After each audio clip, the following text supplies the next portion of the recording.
అసలు ఎజెంటిక్ బ్రౌజింగ్ అన్నదే కరెక్ట్ కాదని, ఈ కామర్స్ సైట్స్లో ఇలా రోబోటిక్ పద్ధతిలో బ్రౌజింగ్ చేయడం చట్టవిరుద్ధమని ఆరోపిస్తూ కామెట్ బ్రౌజర్ మీద, పర్ప్లెక్సిటీ మీద అమెజాన్ కేసు పెట్టింది. ఏఐ ఏజెంట్స్ అనేవి ఈ కామర్స్ సైట్లోకి ఇలా అడ్డదారిలో ప్రవేశిస్తే మాల్వేర్ లాంటి వాటితో సైట్కి ప్రమాదం తేవొచ్చని అమెజాన్ ఆందోళన వ్యక్తం చేసింది. అయితే పర్ప్లెక్సిటీ వాళ్ళు అమెజాన్ ఆరోపణని ఒప్పుకోవడం లేదు. వాళ్ళు వేరే విధంగా వాదిస్తున్నారు. ఎజెంటిక్ బ్రౌజింగ్ అనేది యూజర్ కి పని సులువు చేసే ఒక సౌకర్యం మాత్రమే.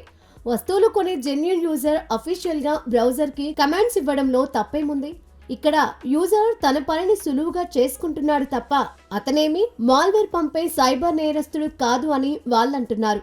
ఇలాంటి వాదోపవాదాలు ఉన్న పరిస్థితుల్లో అసలు ఈ ఎజెంటిక్ బ్రౌజింగ్ అనే ఈ కొత్త టెక్నాలజీని ఆహ్వానించాలా లేక పూర్తిగా తిరస్కరించాలా అనే డైలామాలో పడిపోయాయి అమెజాన్ లాంటి వెబ్సైట్లు.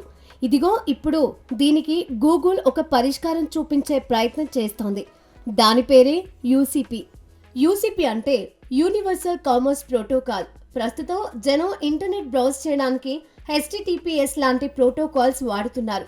కొత్తగా వస్తున్న ఈ యూసీపీ అన్నది ఈ కామర్స్ సైట్లలో షాపింగ్ చేయడం కోసం ప్రత్యేకించిన ప్రోటోకాల్ అన్నమాట. ఈ ప్రోటోకాల్ ప్రత్యేకత ఏంటంటే దీని ద్వారా ఈ కామర్స్ సైట్లను వాడితే మరింత భద్రంగా షాపింగ్ చేయొచ్చు. ఈ యూసీపీ ప్రోటోకాల్ ద్వారా ఏఐ ఏజెంట్లని ఉపయోగించినా, ఏఐ బ్రౌజర్లని వాడినా వెబ్సైట్ కి ఎలాంటి ప్రమాదం ఉండదు. కాబట్టి ఈ కామర్స్ సైట్లన్నీ ఈ ప్రోటోకాల్ కి మారితే కొత్త తరం ఎజెంటిక్ బ్రౌజింగ్ కి ధైర్యంగా ఆహ్వానం పలకొచ్చు అన్నది గూగుల్ ప్రతిపాదన.